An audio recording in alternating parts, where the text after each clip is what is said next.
That's a clown question, bro. Hi, what's up on you? So I'm gonna kick some dirt. He gets on base.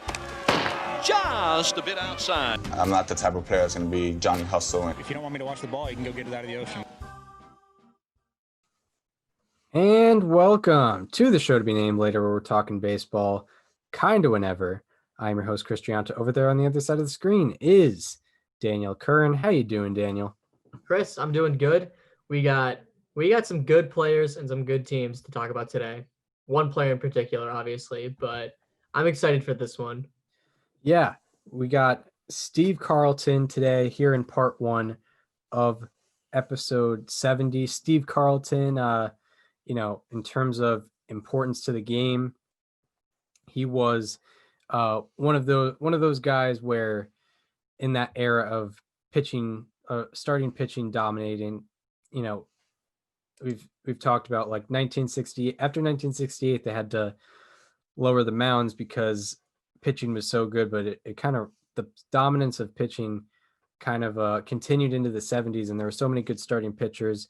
We already covered Fergie Jenkins. He was one of them, kind of low-key under the radar, and Steve Carlton, kind of a more low-key under the radar guy too, because the Tom Seaver's kind of the headliner, but you also have your Steve Carltons, your Fergie Jenkinses, and Steve Carlton is the man we are talking about. I feel like, because personally, I didn't really like hear his name and hear how great he was until I was like maybe 17 or something like that. Yeah, I was like junior, senior in high school. Like they'd show him on MLB Network. I'd be like, wait a second, like this guy was really good. Yeah, like I heard about him on Starting Nine, I think. It was like one of those, Jay Hay was doing one of his stats where it's like, this guy's having one of 4 seasons in which blank, blank, blank. And it was like Steve Carlton's 1972. That makes sense. Yeah, that was amazing. But little did we know, he's one of, 4 men to have 4 Cy Youngs and also one of 4 men to have 4,000 strikeouts.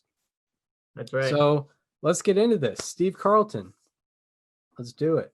So Steve Carlton, he was born, he goes along with the trend of American baseball players being born in Florida, Texas, or California. Steve Carlton was born in Miami, Florida. And according to Society of American Baseball Research, here's a quote from Society of American Baseball Research. It says, quote, "As a boy, Steve liked to hunt. One time, while he was rabbit hunting in the Everglades, his rifle jammed, so he picked up a rock from 90 feet away and hit a rabbit in the head. He was also known to knock off a line of birds hanging from telephone wires with just a handful of rocks.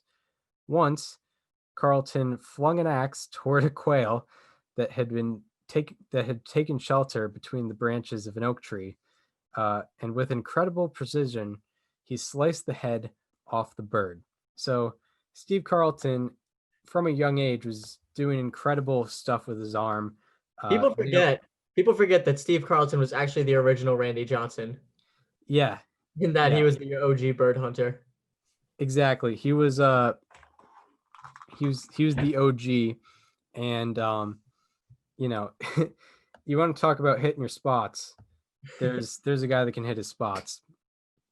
And Steve Carlton also, fascinatingly enough, you don't see this a lot, he also became a big believer in Eastern philosophy and took to heart its teachings about meditation and focus and things of that nature. And Carlton also played baseball and basketball at North Miami High School. Initially, he had no plans beyond high school or attending a major university. And his senior year of high school, he decided to quit basketball and focus solely on baseball. And after high school, he ended up attending Miami-Dade College, which was a relatively new college. And in the fall of his sophomore year at Miami-Dade College, he signed a $5,000 bonus contract with the St. Louis Cardinals, beginning his professional baseball career. So all of a sudden, this man of meditation, this man of incredible precision on birds, is now a professional baseball player. So, of course, you got to start out in the minors just like everybody else. And in 1964, Steve Carlton got out to a pretty good start. 2.22 ERA with 9.7 strikeouts per 9 innings and 178 innings pitched between A ball and Double A. So he's already moving up in the ranks pretty quickly. And in 1965, he made the major league roster out of spring training, believe it or not. He made 15 appearances throughout the season, pretty sporadically, 13 relief appearances and 2 starts, and had a very quality season. A 2.52 ERA, 3.48 FIP, 156 ERA plus in 25 and 2/3 innings pitched. How about that? A 2.52 ERA in 25 and 2/3 innings pitched. It's very consistent. Yes.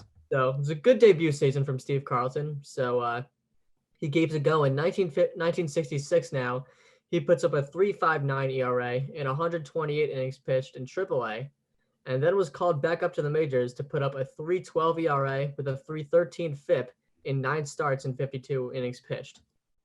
So now in St. Louis, this is where we start to see the glimpses of the greatness that will later come from him. On September 20th, 1967, he became the first pitcher to strike out 16 plus batters over 8 or fewer innings. Pretty incredible. Very incredible. During the season as a whole, he had a 2.98 ERA and a 1.10 ERA plus in 193 and a third innings pitched. And then he finished third in strikeouts per 9 with 7.8 and FIP with 2.47. He finished 8th in FWAR, and the Cardinals went on to go 101-60 and win the National League pennants. And by that standard, since it was 1967, that meant they go right to the World Series. So now in Game 5 of the World Series, with a chance to clinch, he allowed 3 hits on 1 run that was unearned, and he struck out 5 batters in 6 innings. But unfortunately for him, the Cardinals offense didn't score in the 9th, and the bullpen actually allowed 2 runs. So Carlton and the Cardinals suffered a 3-1 defeat to the Red Sox, but they did initially win the series in 7 games. He did.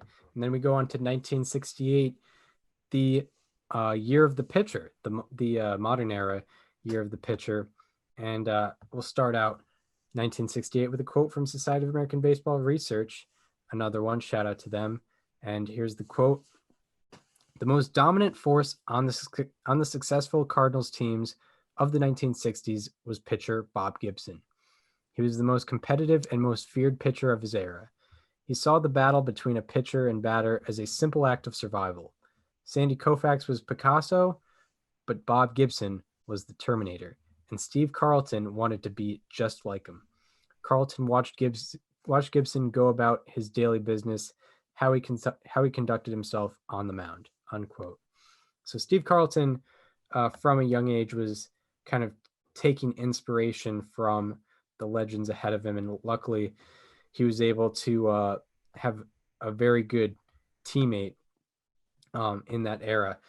And Steve Carlton ended up having a 2.99 ERA, however, a 97 ERA plus, because, year of the pitcher. So a 2.99 ERA in the National League was below average in 1968.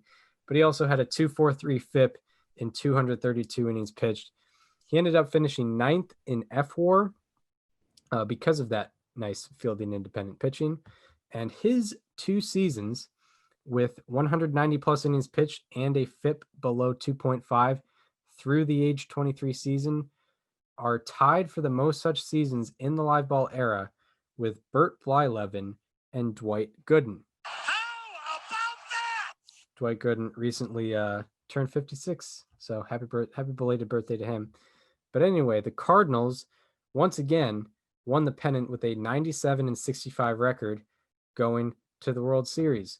However, Carlton did not play a very big role. He played the mop-up role in games 2 and 6, and he allowed a combined 3 runs in 4 innings, and the Cardinals lost the series in 7 games. So he was not a multiple-time World Series champion quite yet. And then on to 1969. Starts out with a little story from the offseason heading into the 1969 season. In the prior offseason in Japan, he had been experimenting with a slider, which had been taken as from inspiration of Bob Gibson's slider. And after he fooled a hitter whom he had been homered twice off of, he, quote, knew he had something, unquote. And eventually, in that season, he added that slider to his arsenal. And with this addition, he went on to have his best season yet.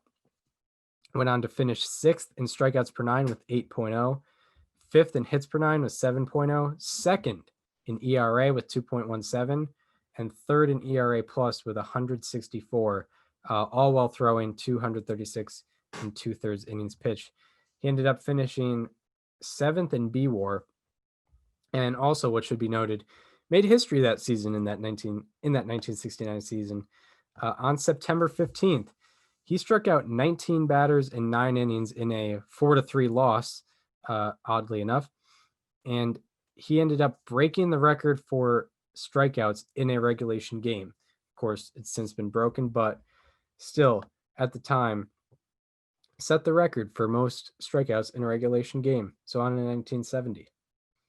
So now the decade has turned, and Steve Carlton has already established himself as one of the best strikeout artists of all time, even with some of his performances. And he continued that at the start of the season. On May 21st, he had his second game with 16 plus strikeouts in 8 or fewer innings. At the time, he was still the only pitcher to do it, period. And he had multiple games of it.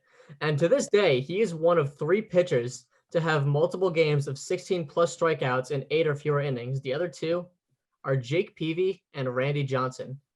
So not bad company to be with.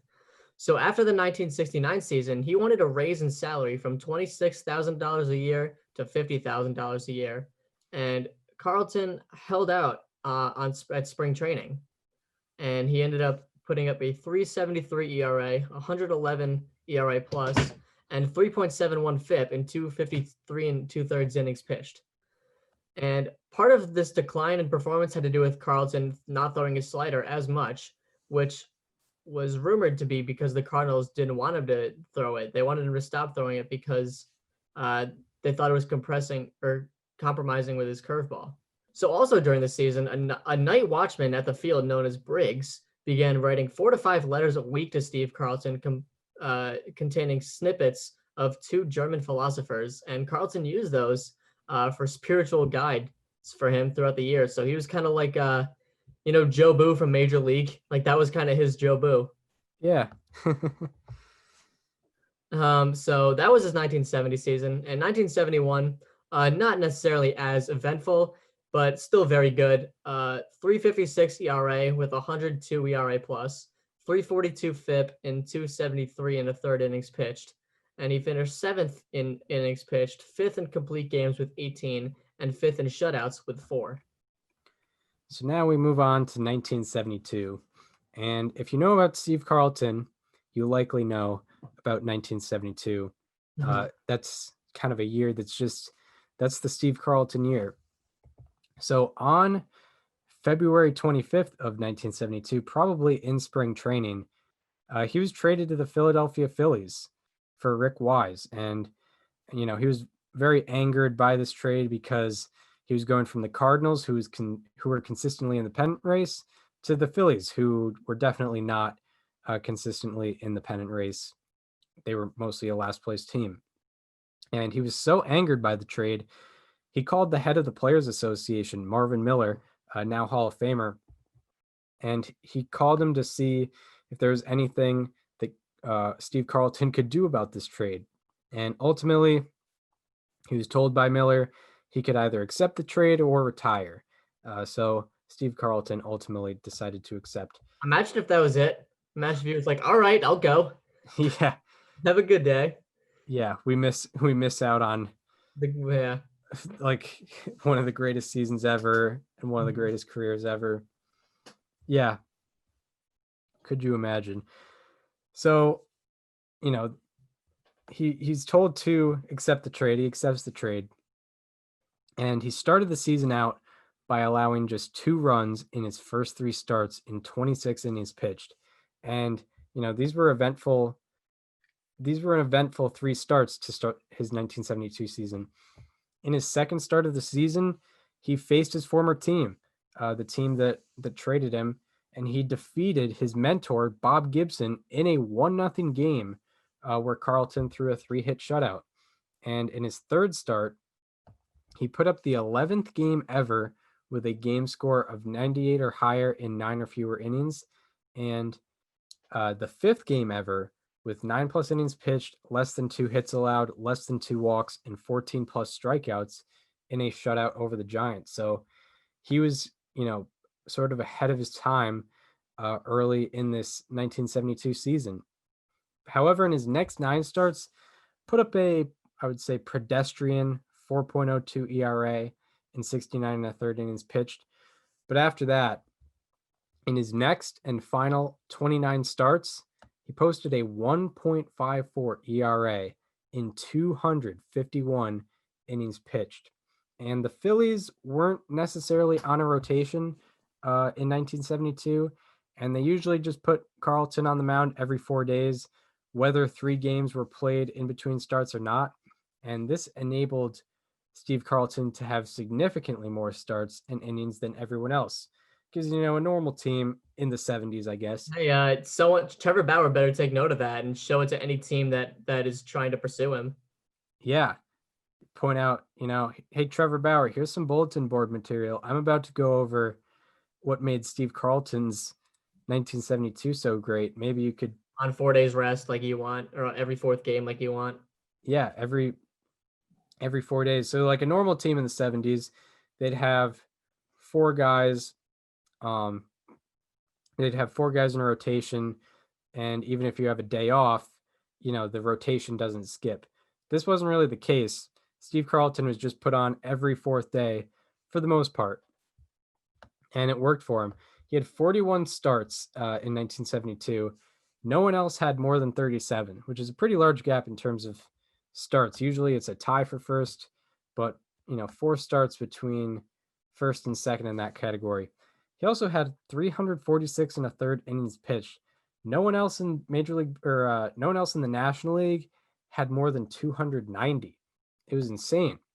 And the gap in innings was so large that he allowed the most hits in the National League, despite finishing second in fewest hits per 9 innings pitched, with 6.7 hits per 9. That's pretty wild to think about if you can comprehend that. And also in 1972, he finished 4th in strikeouts per 9 with 8.1 and 2nd in shutouts with 8. And now we get into what he led the league in, which was a lot of categories in 1972. Led the league in wins with 27, complete games with 30, strikeouts with 310, strikeout to walk ratio with 3.6, FIP with a 201 FIP, ERA with a 1.97, and ERA plus with a 182 ERA plus. He also led the league in both BWAR and FWAR, and he was the winner in 27 of the Phillies' 59 wins, which is 46%. And one thing I also didn't put in the prep sheet, he was the first Cy Young winner on a last place team. First guy to ever win the Cy Young on a last place team. They might as well have just renamed the whole team after him. Like they should have just went full Cleveland Naps. Yeah, he at that point it was the Philadelphia Carltons. He won 46% of their games, or 46% of their wins. It's crazy, almost half of them. Yeah, he carried the entire team. And in the live ball era, this 1972 season by Steve Carlton had the lowest OPS against in a season in which 1,300 batters or more were faced. How about that? He had a 548 OPS against with more than 1,300 batters faced in a season. Pretty crazy. Nowadays, you don't see a lot of guys getting 800 batters faced. And also, it is the only season in the live ball era with 345 plus innings pitched and a whip of less than 1. How about that? It is also the only season in the live ball era with 325 plus innings pitched, 300 plus strikeouts and an ERA plus of 180 or higher. How about that? It is also the only season in the live ball era with 340 plus innings pitched and a strikeout to walk ratio of 3.5 or higher. How about that? It is also the only season in the live ball era with 340 plus innings pitched, an ERA of less than 2.1, and a FIP of less than 2.1. How about that? And it is the only season in baseball history with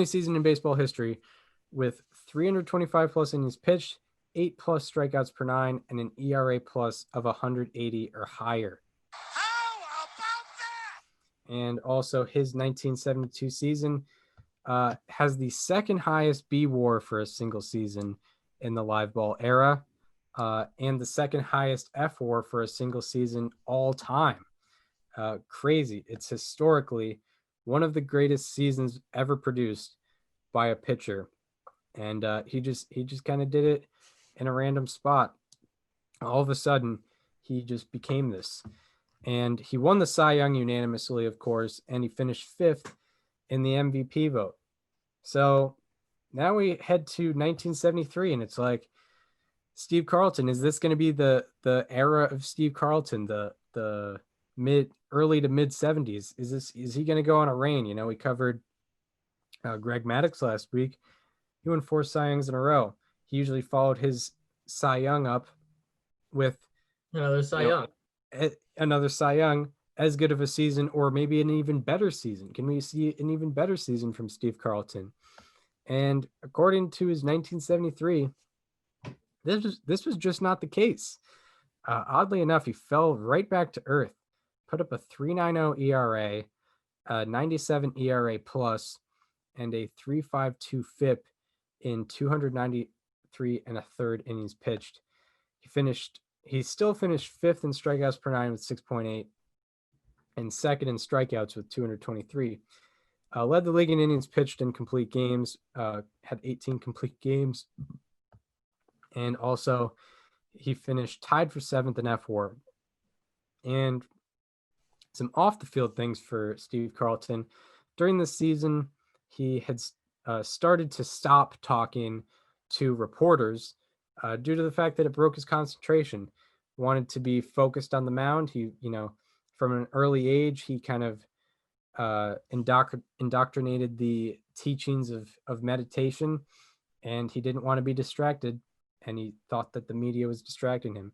Also, even with refusal to talk to reporters, he would always talk to the Philadelphia radio crew. However, it would never be about baseball. It would always be subjects other than baseball. I'd like to kind of go into the archive of that and see those Philadelphia radio interviews. Maybe one day we will see. But, one of the greatest seasons of all time, followed by a very mediocre season, oddly enough. People have made so many excuses over the years to not talk to the media. Like Roberto Clemente did it because they used broken English. They sort of misquoted him. Like, people just overall just don't they feel like they're under attack almost. Steve Carlton was just like, nah, I just got to relax. You guys are preventing me from doing that. Yeah, exactly. He just wanted that samurai focus. Mm-hmm. So now we move on to 1974, and he's still. I mean, he doesn't get back to his 72 pitching, but he's still a respectable enough pitcher. 3.22 ERA, 118 ERA plus, and a 3.32 FIP in 291 innings pitched. He finished 3rd in innings pitched and 2nd in strikeouts per 9 with 7.4. He led the league in strikeouts with 240, and he finished 9th in Baseball Reference WAR and 8th in Fangraphs WAR. So that was it for 1974. Now on 1975, he had a 3.56 ERA, 105 ERA plus, 3.55 FIP, and 255.1 innings pitched.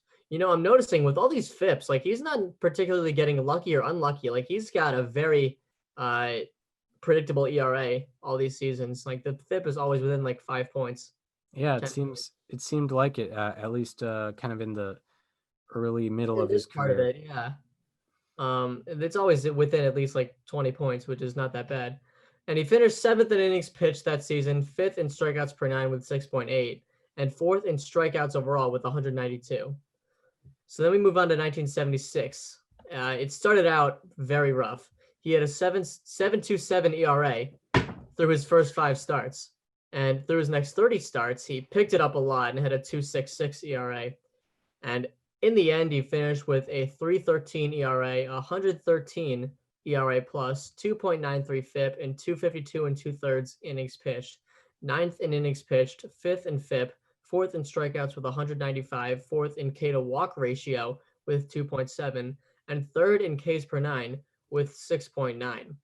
He finished third in Fangraphs WAR that season. And then the Phillies, as a team, had been steadily improving with the development of young stars like Mike Schmidt, and they won 71 games in 1973, 80 in 74, 86 in 75, and then 101 in 1976, claiming the National League East title.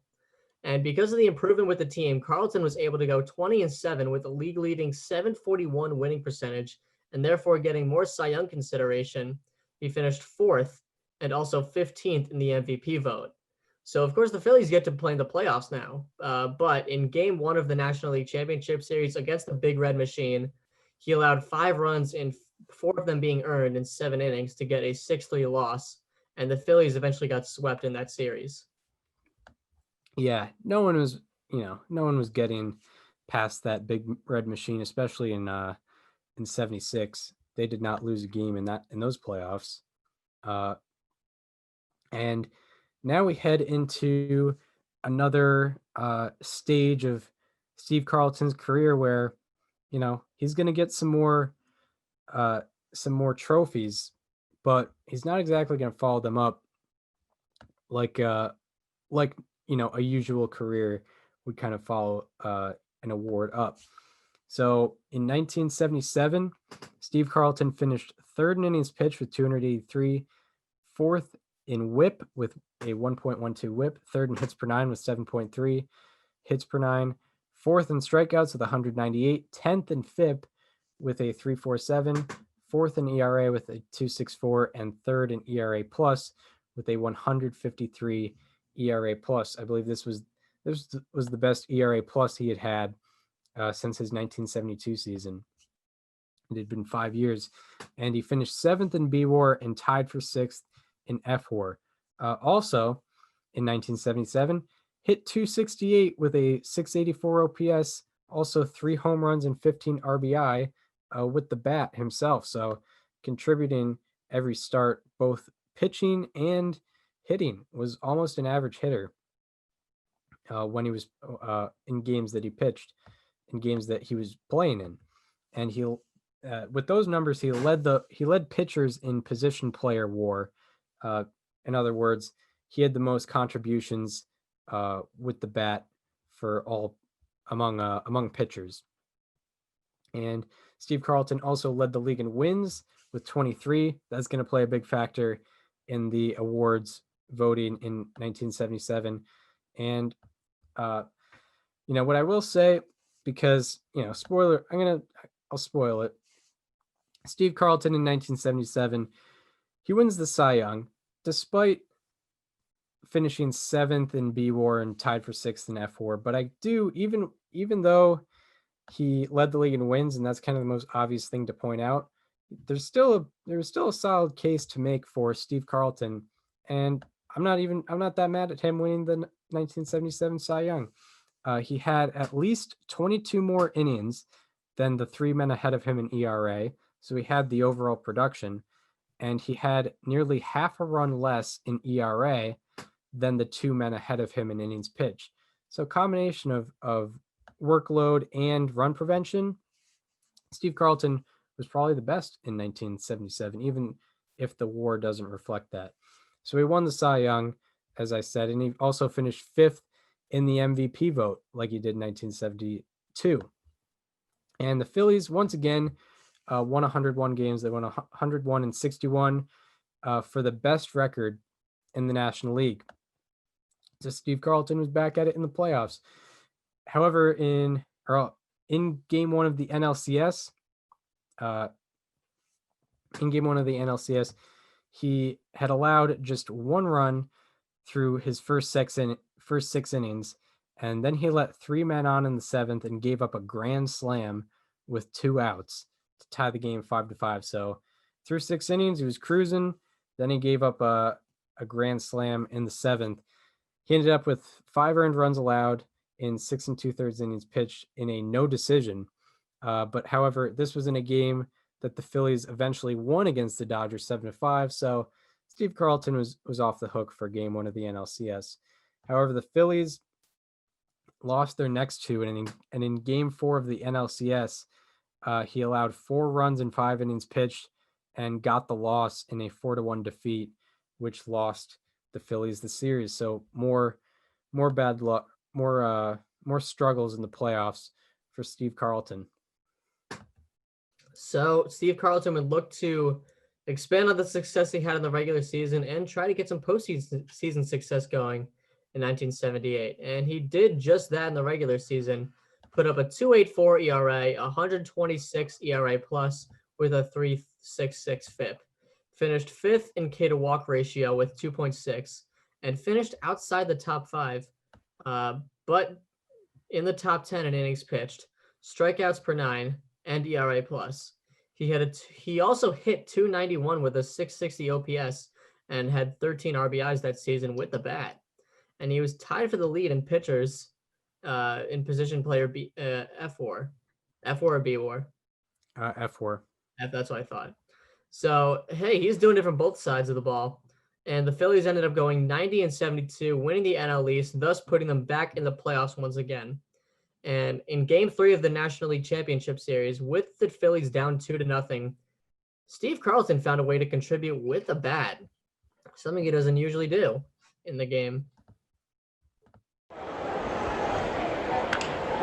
He hits it a long ways to deep right center field. It is out of here. 3-run home run. It's a 4-0 ball game. And I tell you, this Dodger crowd is stunned with that 3-run homer by Carlton.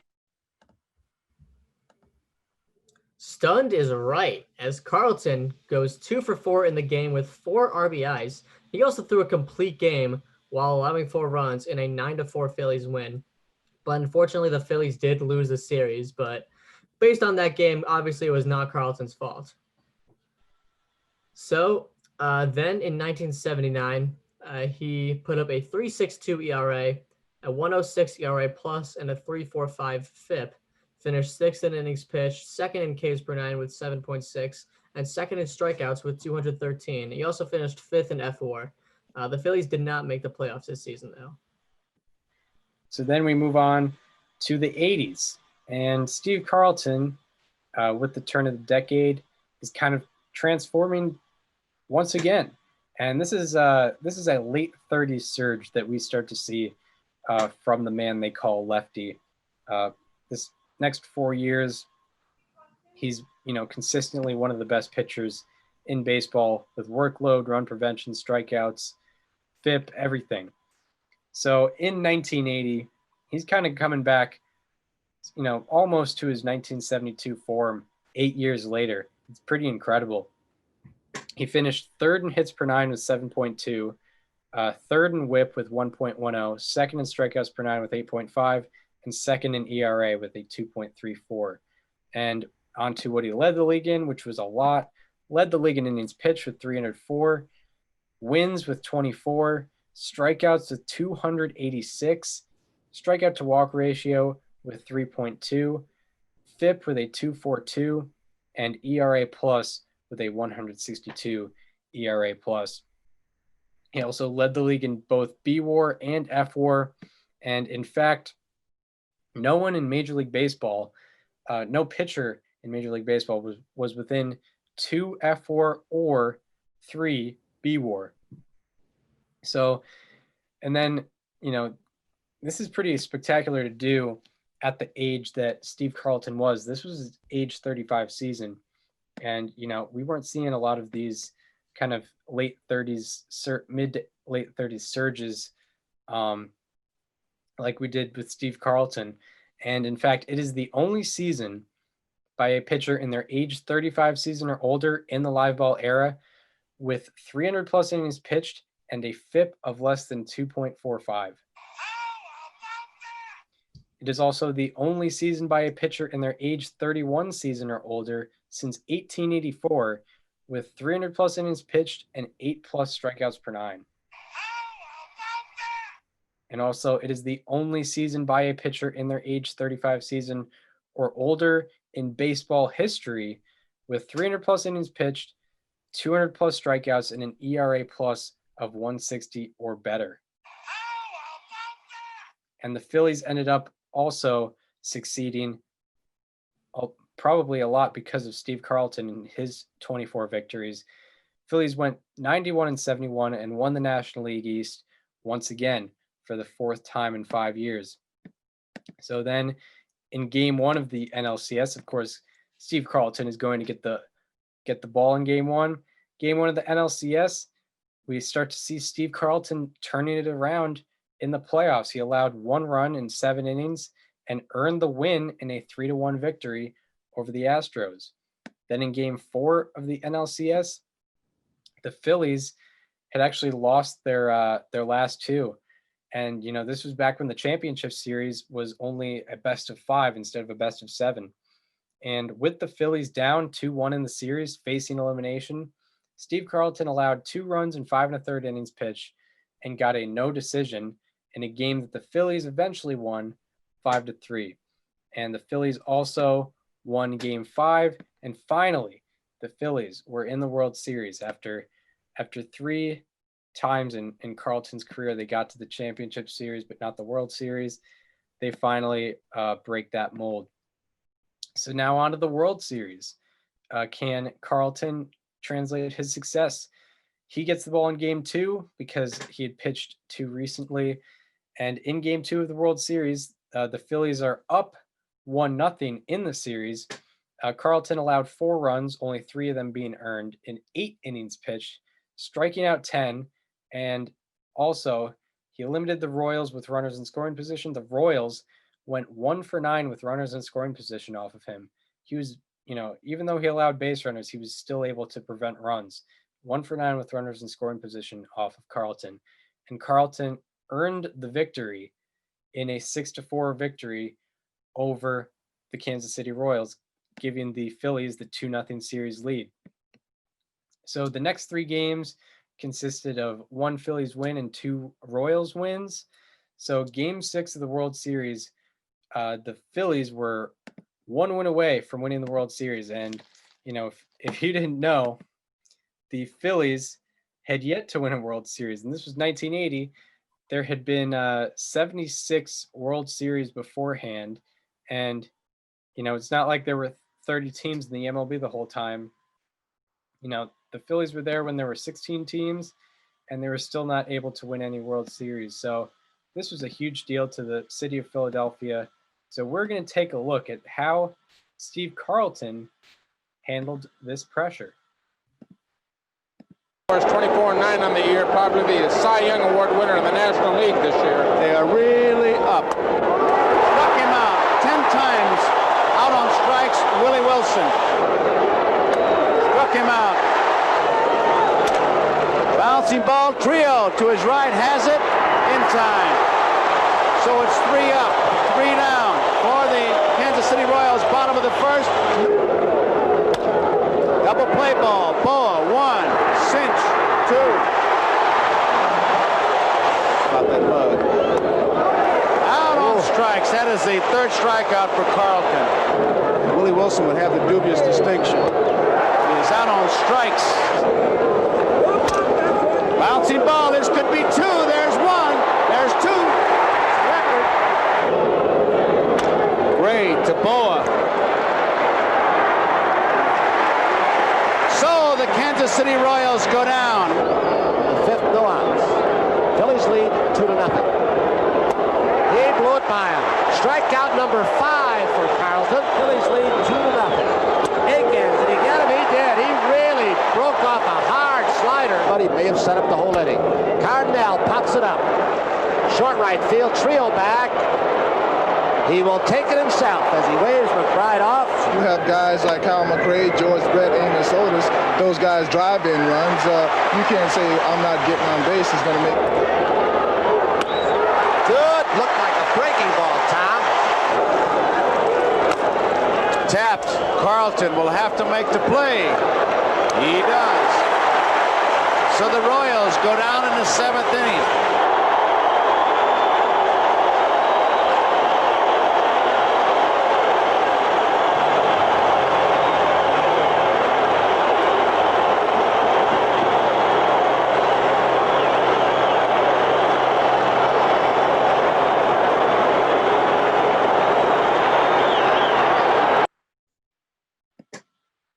So Steve Carlton handles the pressure better than anyone else could have.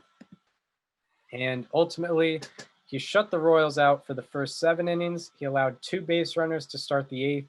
One of them scored, giving Carlton 1 run allowed and 7+ innings pitched. He also struck out 7 batters, and he ultimately earned the win in a 4-1 victory over the Royals, giving the Phillies their first World Series ever. And Steve Carlton was a huge part of this historical breakthrough with the Phillies. Throughout the playoffs, he had a 3-0 record and a 2.30 ERA in 27 1/3 innings pitched, being automatic legend status in the city of Philadelphia. So now we got to go into the 1981 season. On April 29th, Steve Carlton got one of his many big milestone moments on the mound.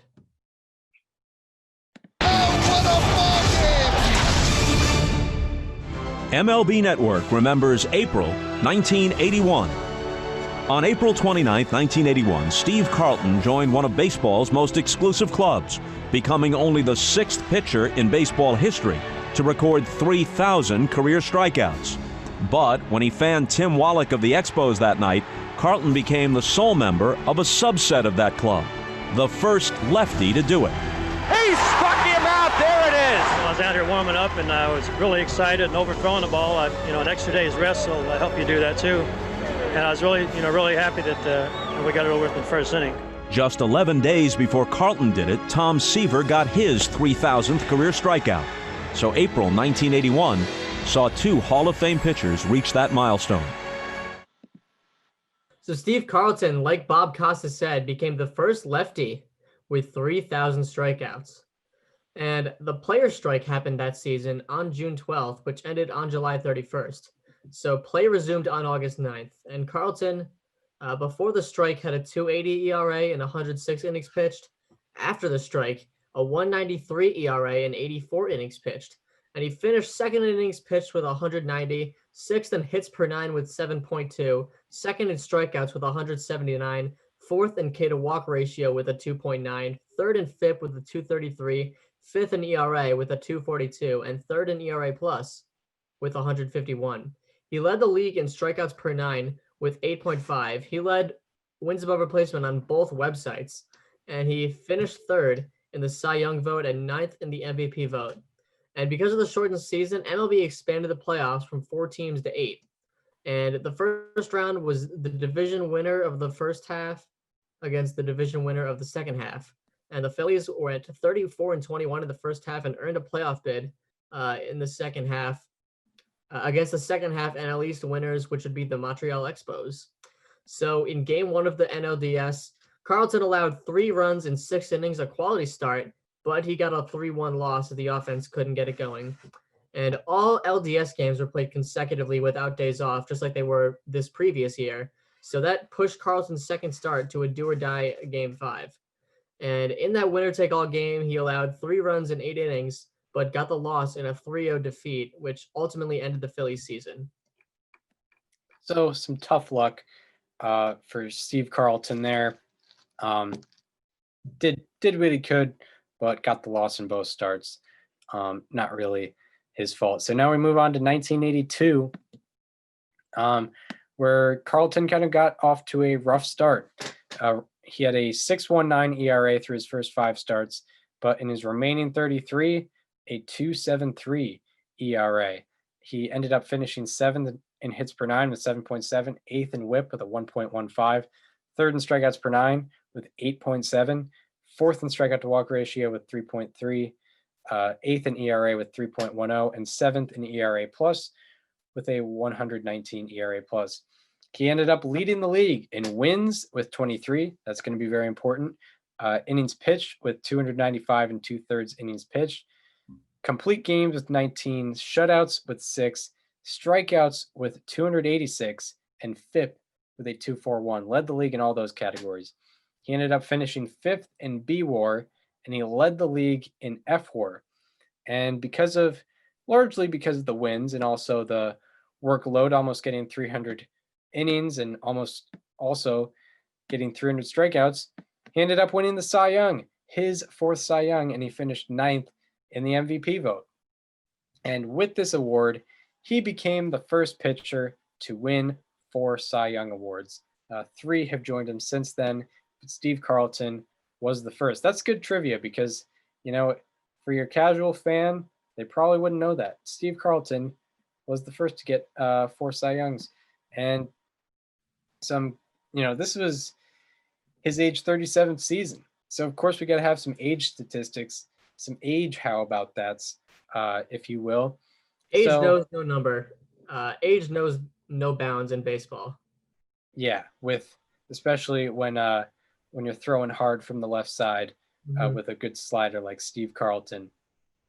And there are 2 seasons since 1884 by a pitcher in their age 31 season or older with 295 plus innings pitched and 8 plus strikeouts per 9.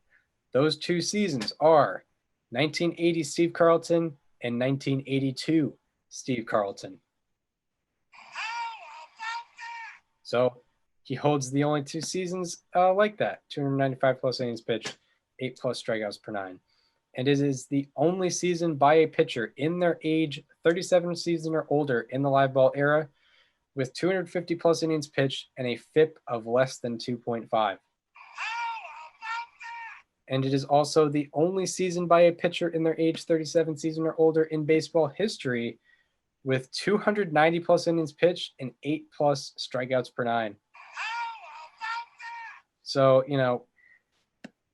the theme of all that is, you don't see a lot of guys that age pumping out strikeouts and innings like that. Steve Carlton is the only only guy to really do that. So then we move on to 1983. We move on to 1983. Post Cy Young, maybe he can get a 5th one, and the season kind of concludes. It's either his last start or his second to last start. Steve Carlton, we've talked about him leading the league in wins. This time, he's earning a very special victory. Deep behind the base at third. Here's the pitch to Ozzie. Swing and a miss, a slider down and in, and he struck him out. The time I faced him was in spring training. Hendrick on 3-2, strikes out. The inning's over. So 2 strikeouts in the inning for Carlton, who in addition to trying to win his 300th game is adding to his strikeout total. And pitches. Inside again on the corner, strike call. This time Lonnie questions the home plate umpire. Strikeout number 4 for Carlton. And that's all. 1 step. And Andujar strikes out and the inning's over. And Brummer's pretty smart, isn't he? 1 step lead down there. That's 1 step too much.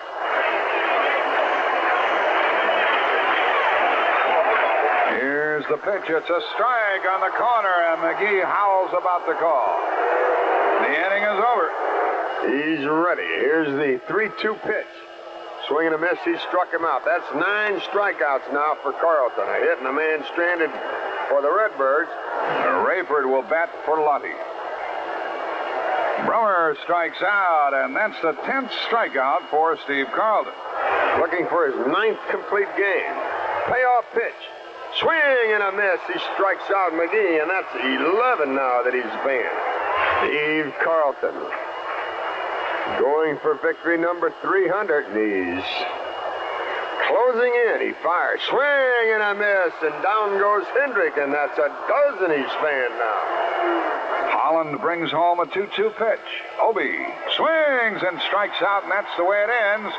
And that's the 300th career win for Steve Carlton. Carlton goes out to shake hands with the reliever, Al Holland. And Holland, in return, gives the baseball and a big hug to Steve Carlton. Well, a historic moment for Steve Carlton. He is the 16th pitcher in the history of the major leagues to win number 300.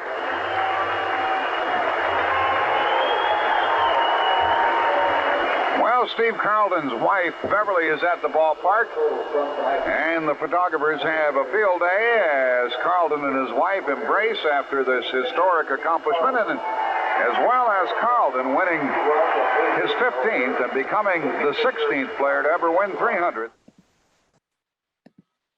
Gotta love getting 300 with 13 strikeouts in the face of the organization that didn't want to give you a raise. Yeah, it is true, because he did get traded by the Cardinals with kind of bad taste in his mouth. Bad taste in his mouth. He was very angered by it, but he ended up, he ended up with a World Series. Mm-hmm. I guess the Cardinals won it in '82, but he ended up with another World Series on another team. And 300th win that Steve Carlton was able to get on September 23rd of 1983.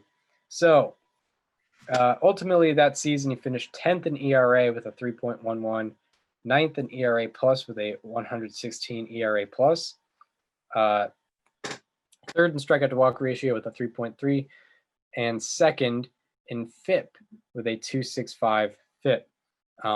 Some would say he was getting a little unlucky. He led the league in innings pitched with 283 and 2/3 innings pitched. Led the league in strikeouts with 275 and led the league in strikeouts per 9 with 8.7. He also finished 3rd in B-WAR and led the league in F-WAR. And it is the only season by a pitcher in their age 38 season or older in the live ball era with 280 plus innings pitched and a strikeout to walk ratio of 3 or higher. It is also the only season by a pitcher in their age 38 season or older in the live ball era with 280 plus innings pitched and a FIP of less than 2.7. It is also the only season by a pitcher in their age 38 season or older in baseball history with 280 plus innings pitched and 8 plus strikeouts per 9. And Carlton also holds the only 3 seasons since 1884 by a pitcher in their age 35 season or older with 280 plus innings pitched and 8 plus strikeouts per 9. There are 3 such seasons since 1884. Steve Carlton is the owner of all of those seasons. And the Phillies also had success. They went 90-72 and won the National League East once again, and leaving the ball to Steve Carlton in Game 1 of the NLCS per usual. And he allowed no runs in 7 2/3 innings pitched and struck out 6 to earn the win in a 1-0 victory over the Dodgers in Game 1 of the NLCS. Perhaps his best postseason performance, best single game postseason performance yet. Then in Game 4, the Phillies are up 2-1 in the series. They split games 2 and 3.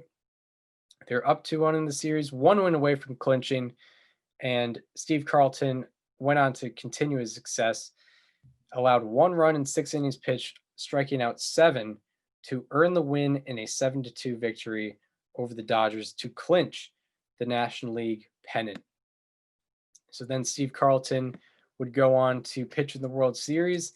He was the pitcher in Game 3 of the World Series, and the series was tied heading into this game. He allowed 3 runs, 2 of them being earned in 6 2/3 innings pitched, also striking out 7.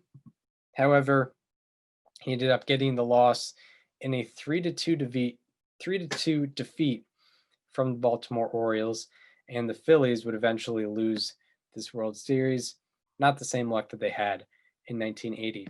And Steve Carlton kind of dominated the first 4 years of the 80s. From 1980 to 1983, he led the league in innings pitched, strikeouts, strikeouts per nine minimum, 400 innings pitched, strikeout to walk ratio minimum 400 innings pitched, FIP minimum 400 innings, and also between 1980 and 1983 led the league in both B WAR and F WAR. And he was also spectacular not only in the regular season but also in the postseason. From 1980 to 1983 in the playoffs, he had a 2.34 ERA in 61 and 2/3 innings pitched, and only allowed 2 home runs in those 61 and 2/3 innings. So then we move on to kind of the fade out of Steve Carlton's career after kind of dominating those first 4 years of the 80s. Yeah. So in 1984, this is when Father Time starts to finally kick in at age 38. Age 39, right? Yep. Yeah. He puts up a 2.99 ERA in 126 innings pitched in the first half, but then a 4.30 ERA in 102.1 innings pitched in the second half. Overall, he ended up posting a 3.58 ERA, 102 ERA plus, and 229 innings pitched. He finished second in innings pitched, fifth in strikeouts, 10th in Ks per nine with 6.4, and ninth in FIP with a 3.17. Still getting unlucky, unfortunately. He ended up finishing ninth in F WAR that season. So then in 1985, he put up a 2.43 ERA in 77 and 2/3 innings pitched before taking his first trip to the DL in mid-June at the age of 40. And he came off the DL in September for 3 more starts in which he allowed 13 earned runs and 14 1/3 innings pitched. So he ended up with a 3.33 ERA, 112 ERA plus, and a 4.22 FIP in 92 innings pitched exactly. So now we're past the age of 40. For Steve Carlton. Now we're in 1986, and Steve Carlton is starting to, after that injury, we can tell that his decline is happening. Puts up a 6.18 ERA and 83 innings pitched for the Phillies before he was released by the Phillies on June 24th. Kind of weird timing because when he got released, he was 18 strikeouts away from 4,000 strikeouts, and only one other guy up to that point had 4,000 strikeouts, with Nolan Ryan being that guy. And 10 days after the release from the Phillies, Carlton was signed by the San Francisco Giants. And on August 5th, Steve Carlton was able to get this special strikeout. Hitter, 1 ball, 2 strikes, no outs. Strike 3, there is the 4,000th strikeout of Steve Carlton's Major League career. And that's quite a milestone.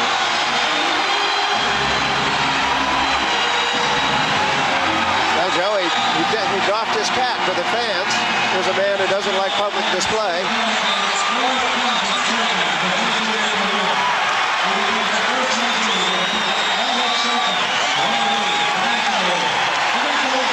There it is. That's history in the making, and you on Giants Vision can see it right in your homes. 4,000 strikeouts for Steve Carlton. Only Nolan Ryan in the history of Major League Baseball has struck out more. So there it is.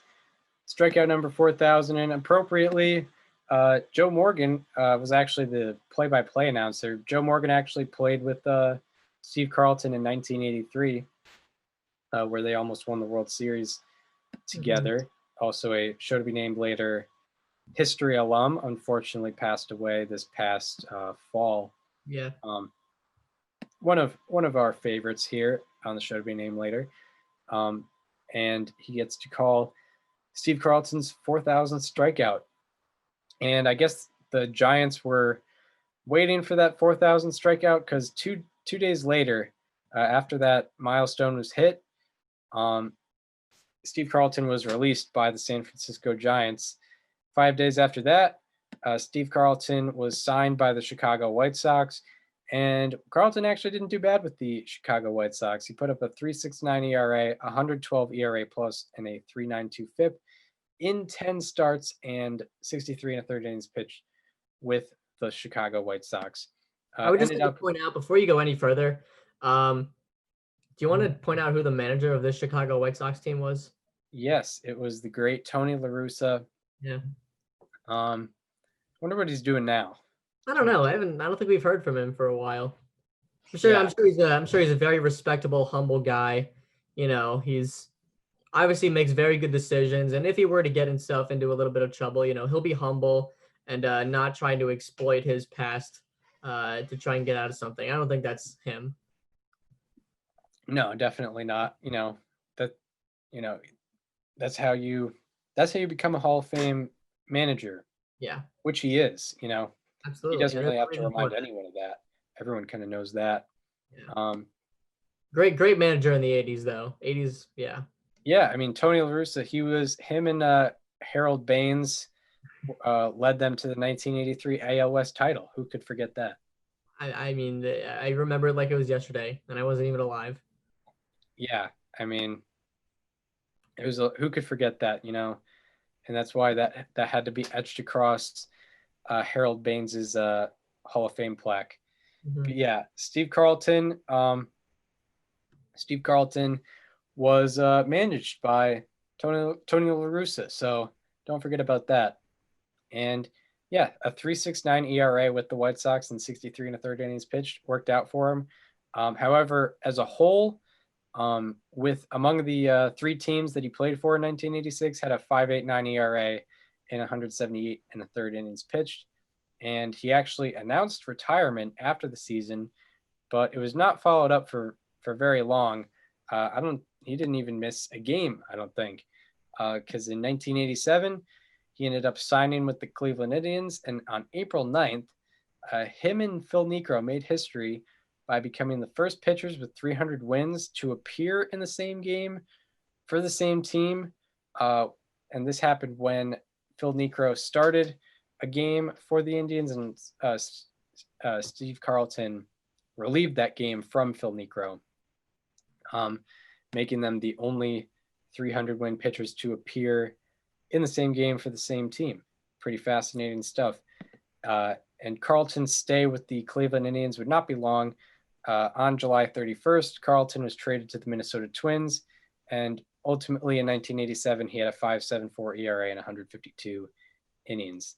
And then we move on to the final year of Steve Carlton's long major league career. So in 1988, he allowed 18 earned runs in 9 2/3 innings pitched with the Twins. Obviously not good at all, before ultimately getting released on April 28th. And he tried to look for more roster spots in the MLB, but unfortunately, no one would sign him, and thus ending the career of a legend in Steve Carlton. So now he moves into his post-career. And after his career, he and his family moved out to Durango, Colorado, and lived there. And in 1994, he took his rightful place, first ballot in the Baseball Hall of Fame with 95.6% of the vote. And well, he's made some controversial statements, to say the least, since then. For example, he said that the previous 8 U.S. presidents were guilty of treason, and the AIDS virus was created by the government to eradicate gay and black people.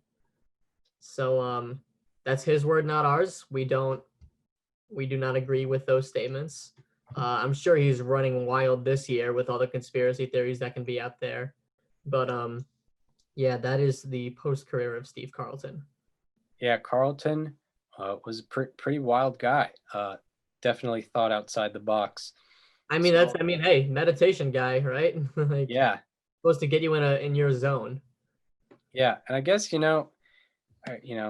looking out, not a hateful person, just looking for stuff that's maybe not there, but ultimately it's about what he did as a pitcher. His all-time ranks, ultimately currently 19th all-time in pitcher baseball reference WAR, 9th in pitcher F-WAR, 14th in shutouts with 55, 11th in wins with 329, 9th in innings pitched with 5,217 and 2/3 innings pitched, 6th in starts with 709, and 4th in strikeouts with 4,136.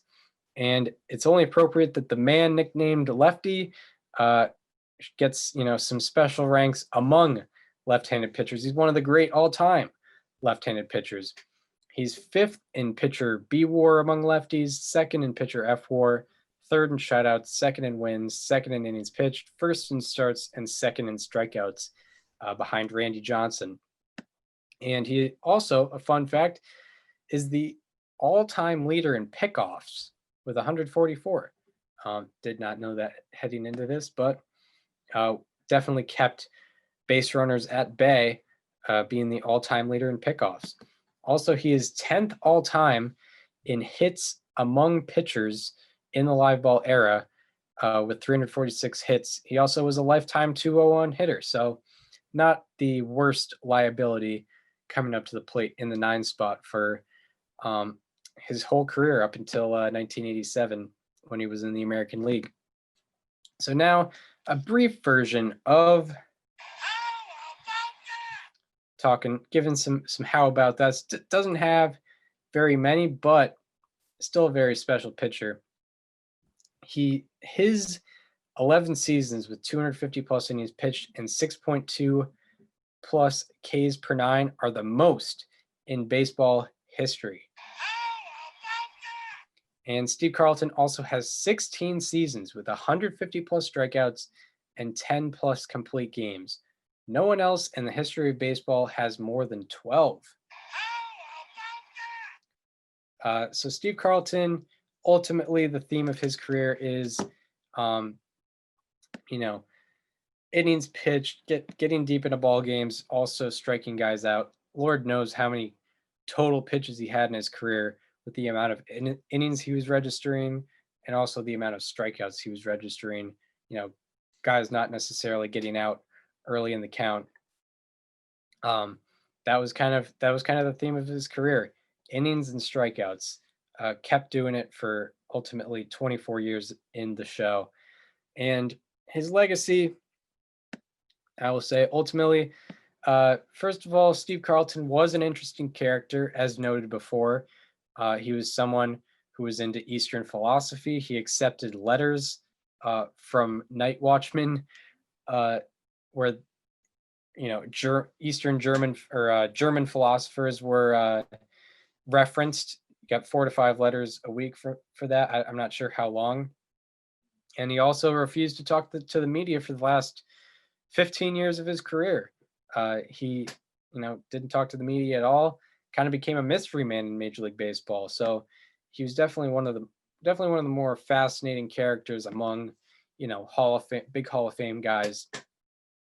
Not your average person in among baseball players. And also, Steve Carlton, one of his biggest legacies will be being one of the biggest factors in winning the Phillies their first World Series ever.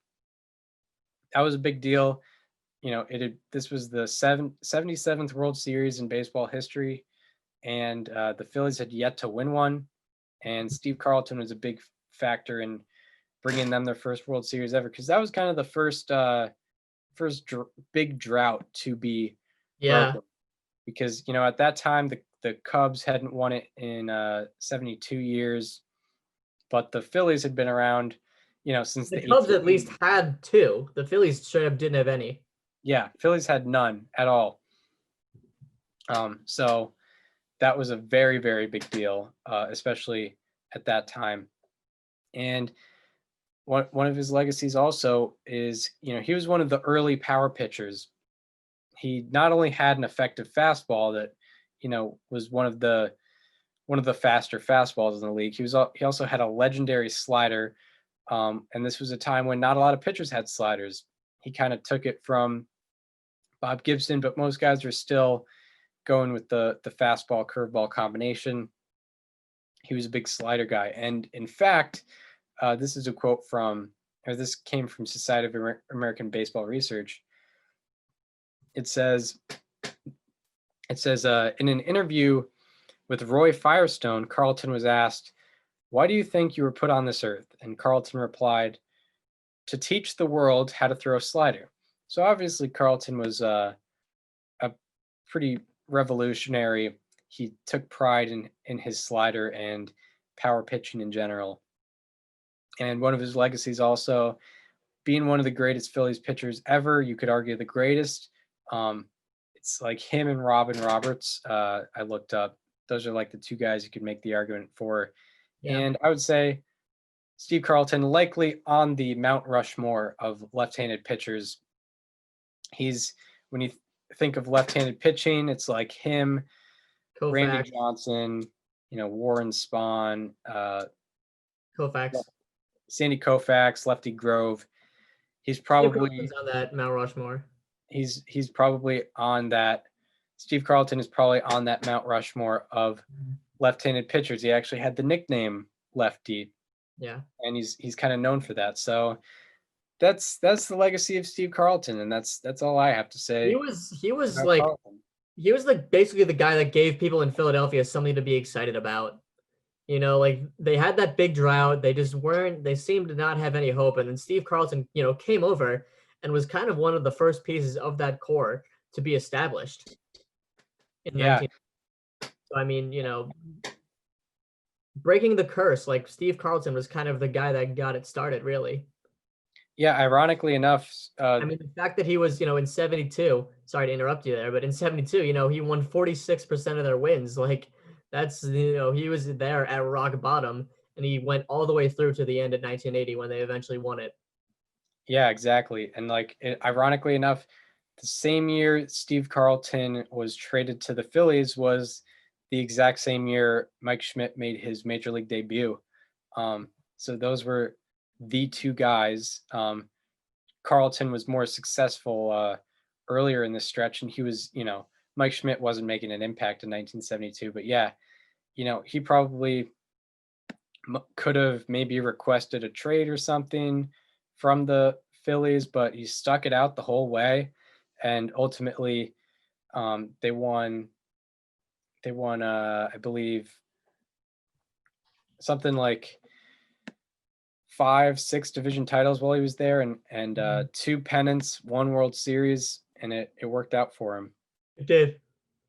And yeah, and he contributed also to 2 World Series 13 years apart from each other, the 67 World Series and the 1980 World Series. Yep. So yeah, the Steve Carlton, one of those guys where, a casual fan sometimes might not even have heard of this guy, especially, younger guys like ourselves. That's right. So that wraps it up. Ultimately, for Steve Carlton, a pleasure to talk about one of the greatest left-handed pitchers of all time, one of the greatest strikeout machines of all time. We hope you enjoyed our Steve Carlton part of the episode. If you want to follow us on social media, follow me on Twitter at Chris_Gianta. Follow Daniel on both Twitter and Instagram at Daniel_Curran. Also follow the show Instagram at STBNL Podcast. Also, if you're listening on Apple Podcasts or Spotify and want to watch the videos with us, go to our YouTube channel. Subscribe. It is STBNL with Chris Gianta and Daniel Curran. One last thing, we would like to thank Baseball Reference, Fangraphs, and Society of American Baseball Research for their contributions to the show. It would not be possible without them.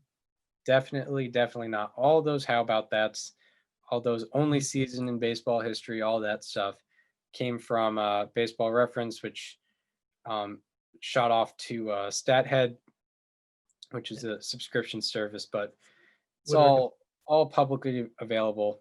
StatHead, $8 a month. I would recommend. But anyway, we hope you enjoyed the Steve Carlton part of the episode, and we hope to see you on Friday, where we are talking about the 1997 Cleveland Indians. See you then.